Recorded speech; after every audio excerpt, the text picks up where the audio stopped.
Shopping করার জন্য অনেক জায়গায় গিয়েছি, তবে ইস্টার্ন মল্লিকা ফার্স্ট টাইমের মতন যাওয়া। তো গিয়ে ভিতরটা সত্যি সুন্দর লেগেছে। তো শপিং করার পরে আমি কিছু খাওয়া দাওয়া করার জন্য ওদের সাইডে একটা রেস্টুরেন্ট ছিল স্পাইস অ্যান্ড চিলি নামে, তো ওদের এখানে চলে গেলাম। তো ওদের এখানে মোটামুটি ভালো পরিমাণেই অ্যাপিটাইজার আইটেম ছিল।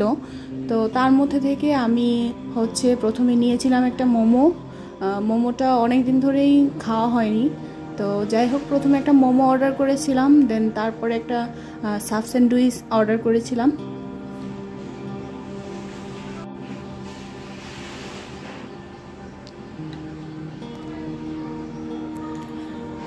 মোমোর সাথে ওরা 2 রকমের সস সার্ভ করেছিল। একটি হচ্ছে পুদিনা পাতার সস অ্যান্ড আরেকটি হচ্ছে টমেটো চিলি সস।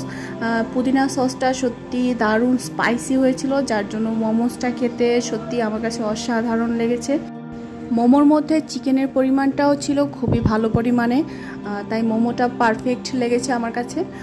দেন তারপর নিয়েছিলাম একটা আমি সাব স্যান্ডউইচ, যেটা অন্যরকম টেস্ট লেগেছে।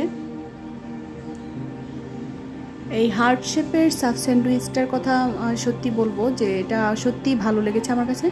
তো ইস্টার্ন মল্লিকা যদি তোমরা কেউ গিয়ে থাকো, এই স্পাইস অ্যান্ড চিলি রেস্টুরেন্টটাতে খাবারগুলো ট্রাই করতে পারো। খাবারগুলো আমার কাছে ভালোই লেগেছে। ওদের দোকানটা অনেক ছোট, বাট খাবারগুলো খুবই ভালো।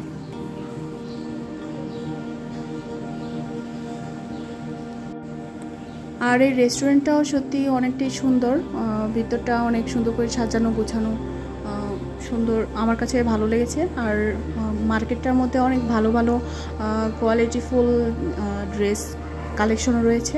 তো তোমরা ঘুরে আসতে পারো চাইলে ইস্টার্ন মল্লিকা থেকে। Thanks for watching.